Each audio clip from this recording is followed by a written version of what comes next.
The Week in TV, Derry Girls, Endeavour, James Bulger, A Mother's Story and more. Review Television Observer TV reviews The Week in TV, Derry Girls, Endeavour, James Bulger, A Mother's Story and more. Review Lisa McGee's manic delight of a comedy came to an end. Endeavour returned for more subtly subversive whodunit comfort, and nearly all eyes were on the ski jump.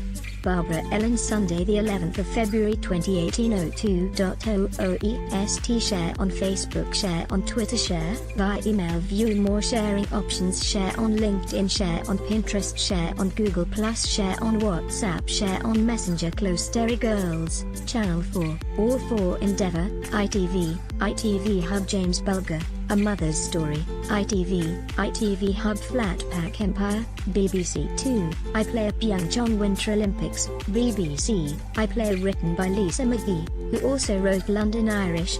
Derry Girls was commissioned for a second series after just one episode.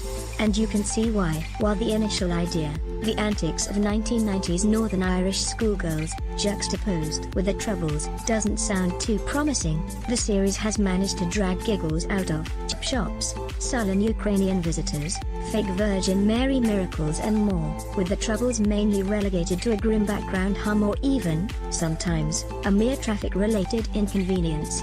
The result is a fast-paced comedy flip book, evoking the likes of The In-Betweeners, Further Ted, and Bad Education, with a soundtrack featuring everything from Madonna to Vanilla Ice. While the Derry Girls actors range in ages from 20s to early 30s, they and the lone British schoolboy, Dylan Llewellyn, look the part, and you don't have to suspend disbelief as they clatter about like the Irish St. Trinians, led astray by delinquent, foul-mouthed, boy-crazy Michelle, Jamie Lee O'Donnell. In the last episode of the series, elastic-faced Erin, Saoirse Monica Jackson, took over the school magazine, proposed cover line, Shoes of the World. Her earnest sidekick, Claire, Nicola Coughlan, came out as a lesbian, and Fiona, Louisa Harland, was declared gifted at step aerobics. Other characters include menacing Granda Joe, Ian McElhenney, Wilder Derry, Tommy Tiernan, intense Ma Mary, Tyrell in O'Neill, eccentric Aunt Sarah, Catholic era Clark, and acerbic headmistress Nun Sister Michael, Siobhan McSweeney. Derry Girls isn't perfect. Sometimes the manic, fizzy pop energy veers too far into ice cream headache territory.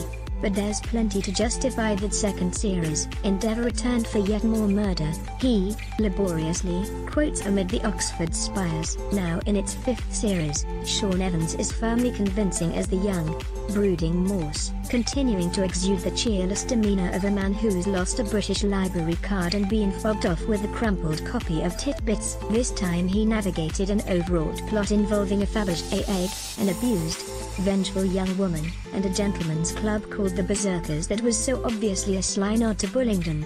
They even had a restaurant owner complaining about what they did to the pig's head centerpiece. Another great line went to Roger Alarm's D.I. Thursday, a man who regards villains with the same uncontrolled disgust he presumably has for the haslet and pickle sandwiches I like to imagine he eats for lunch every single day. I'll have your cobblers for a key fob. He brilliantly raged at a wrong un, stealing that. This is Endeavour all over. You're watching it lolling on the sofa on a Sunday night, slightly concerned that it's slowly turning your brain into coagulated Ovaltine, when it suddenly throws out a subversive gem. What's a pretty girl like you doing in a place like this? Asked a man of the ludicrously named WPC True Love, Dakota Blue Richards. My job, she dryly replied.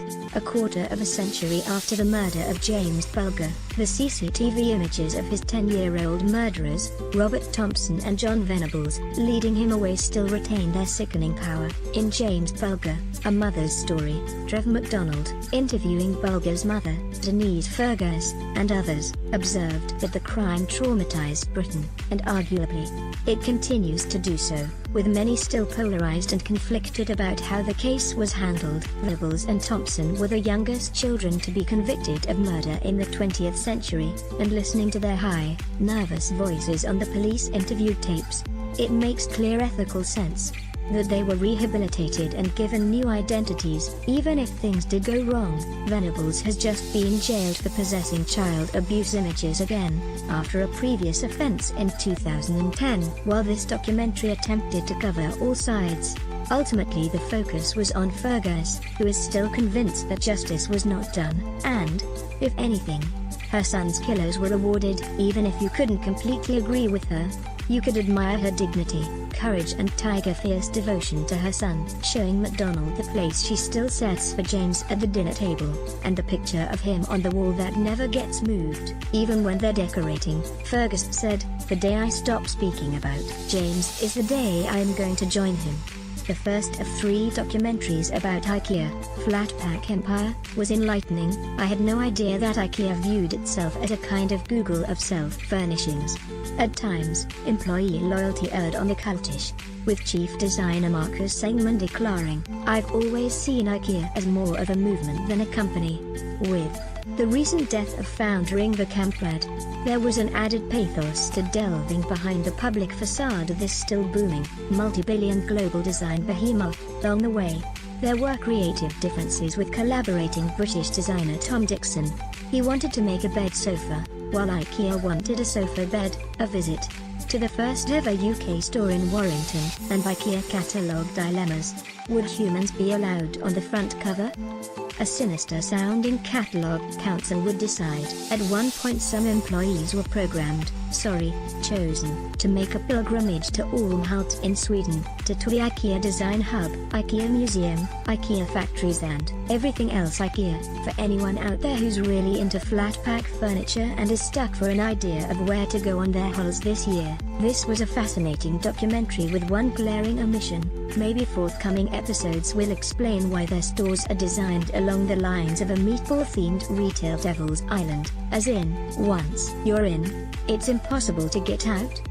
The day before the official opening, the Pyeongchang Winter Olympics resembled a beautiful, sporty Narnia, but this didn't stop the Alpensia ski jump ramp looking terrifying. Some of us would feel safer being pinged into space by a giant elastic band. Realizing I wouldn't be able to see or hear the jumping through my balled-up fists and hideous screaming, I switched over to the curling, where a new mixed doubles category was set to cause quite a stir, or sweep, whatever you prefer. Some people may mock curling as the quick tidy-up on ice of winter sports, but the rest of us know our limits. Topics: Television Observer TV reviews, comedy, television and radio, crime drama, documentary, factual TV drama reviews. Share on Facebook, share on Twitter, share via email, share on LinkedIn, share on Pinterest, share on Google+, share on WhatsApp, share on Messenger.